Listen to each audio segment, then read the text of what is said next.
Assalamualaikum warahmatullahi wabarakatuh. Selamat pagi anak-anakku yang luar biasa. Bagaimana kabarnya hari ini? Baik, alhamdulillah.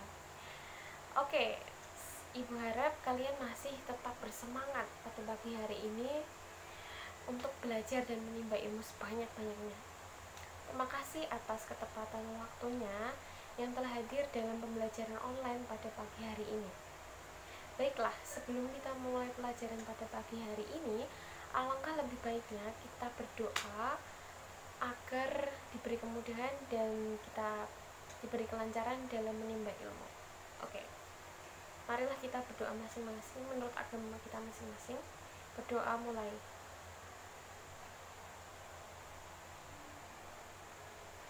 Berdoa selesai.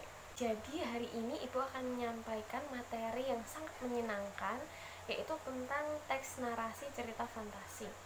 Sebelumnya Ibu akan bertanya kepada kalian, kira-kira di sini ada yang pernah melihat kartun Doraemon? Ada? Ya. Kira-kira bagaimana ceritanya? Penuh dengan imajinasi, bukan?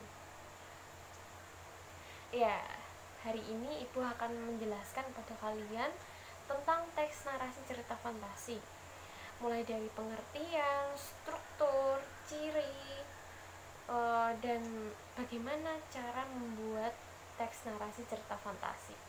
Oke, jadi teks narasi cerita fantasi merupakan salah satu karya tulis yang dibangun seperti cerita pada umumnya, namun di sini banyak sekali imajinatif atau bersifat khayal begitu.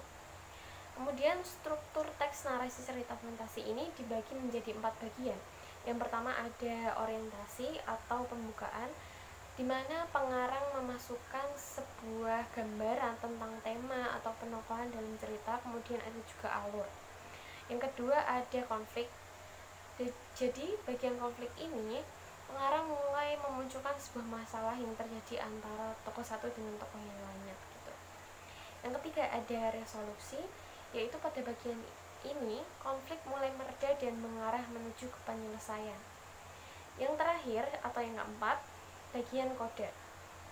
Bagian ini merupakan bagian penutup yang akan dibagi menjadi dua, yaitu cerita bisa berakhir dengan sad ending atau happy ending.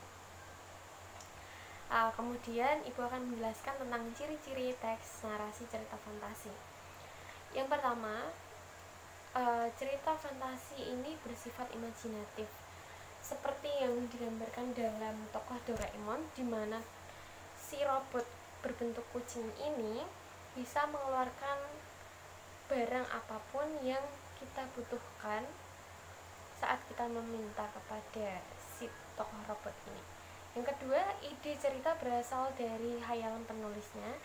Yang ketiga, ada tokoh yang unik. Dan yang terakhir, cerita fantasi ini bersifat fiksi. Selanjutnya Ibu akan memberi tips kepada kalian bagaimana caranya agar kita bisa membuat teks narasi cerita fantasi secara mandiri. Yang pertama, kita harus menentukan ide. Ide ini adalah bagian yang paling penting, di mana kita akan menjabarkan cerita tentang apa dan kita akan menggali imajinasi kita sendiri. Kira-kira kita akan membuat cerita tentang apa.